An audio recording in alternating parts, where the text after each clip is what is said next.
Pak Madi, ini maaf ya, tapi apa Bapak sempat ada masalah dengan orang-orang di Sabung Ayam? Tanya Nilam kemudian. Tiba-tiba saja ia teringat cerita Danu tentang keanehan si Gawung sebelum dia disembelih. Pak Madi tampak berpikir dan teringat sesuatu. Mbah Darso. Iya, Mbah Darso. Dia pernah menawar si Gawung. Flashback. Suara peraduan ayam jago terdengar riuh disertai sorak suara penonton. Seekor ayam jago berwarna hitam legam dengan rawis di lehernya yang merah keemasan. Tampak unggul mendominasi pertarungan. Aku yakin si Gawung bakal menang lagi. Tapi si Blawuh kan jarang kalah. Orang-orang semakin riuh. Blawuh, ayam berwarna wiring putih itu tampak bertahan. Meskipun Gawung menyerangnya secara bertubi-tubi. Hingga akhirnya Blawuh menyerah dan berlari keluar arena. Kemudian Mbah Darso segera menangkap ayamnya yang keluar arena. Karena terdengar sorakan meriah dari warga yang menonton sabung ayam tersebut. Pak Madi mengangkat Gawung tinggi-tinggi atas kebanggaan kemenangannya. Gawung memang hebat. Sudah 2 kali dia mengalahkan Blawuhku ini, ucap Mbah Darso yang menggendong ayamnya ketika menghampiri Pak Madi. Terima kasih Mbah. Blawung juga hebat. Gawung tadi sempat kewalahan, jawab Pak Madi menyembunyikan kegugupannya. Madi, aku mau mengajukan penawaran. Penawaran apa ya Mbah? Gawungmu tak beli ya dengan harga tinggi. Pak Madi terkesiap.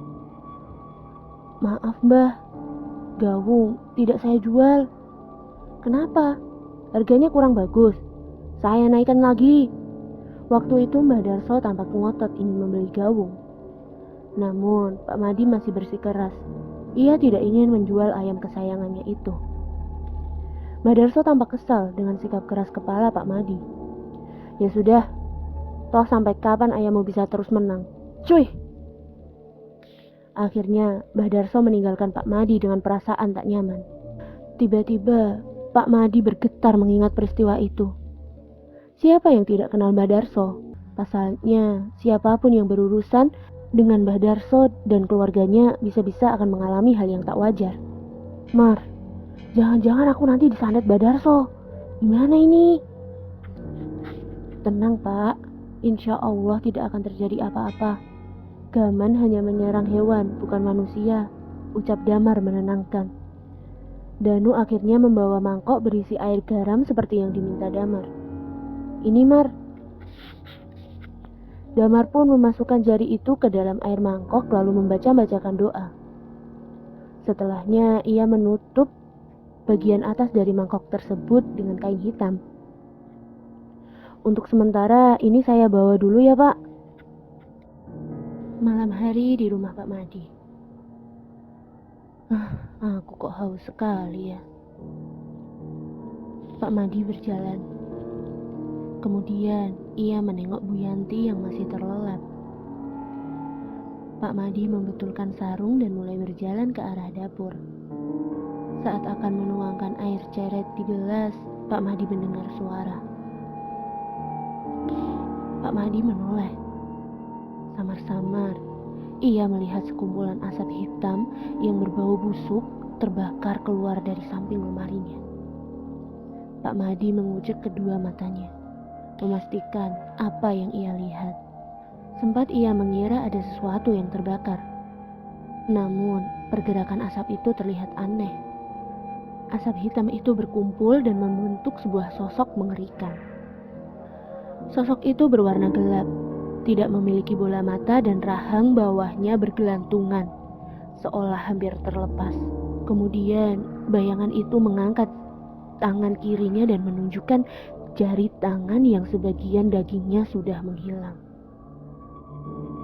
Mana jari saya? Pak Madi kaget bukan main. Makhluk itu terus mengulang perkataannya, "Mana jari saya?" Tubuh Pak Madi sontak menjadi dingin dan kaku. Tak lama kemudian, pandangannya berubah gelap. Esok paginya, Danu langsung mengunjungi rumah Damar dan menceritakan kejadian yang telah menimpa bapaknya semalam. Damar tampak berpikir sejenak. Hingga akhirnya ia mengambil mangkok berisi air dan memasukkannya ke dalam bungkusan berwarna coklat kembali. "Kita harus segera ke pantai, Dan," kata Damar. Danu sempat sedikit kebingungan, namun ia lebih memilih menuruti ucapan sahabatnya itu. Keduanya pun segera pergi ke sebuah pantai yang jaraknya tidak sampai sejam dengan menumpang angkutan umum. Sesampainya di pantai, Damar dan Danu menyewa sebuah kapal. Kapal kecil dengan dayung di dalamnya. Saat kapal mereka sudah berada di tengah-tengah laut, Damar akhirnya melempar bungkusan berisi jari kelingking tersebut sejauh mungkin ke dalam lautan. Oke guys, jadi part 4 dari serial cerita Wattpad Teror Tukang Santet berakhir seperti ini aja. Kita akan lanjut ke part 5. Kalian sabar nunggunya kan? Terima kasih karena sudah support aku terus. Terima kasih karena udah setia untuk dengerin cerita-cerita yang aku bawain. Jangan lupa untuk klik like, comment, and subscribe. Sampai jumpa di video berikutnya. Bye!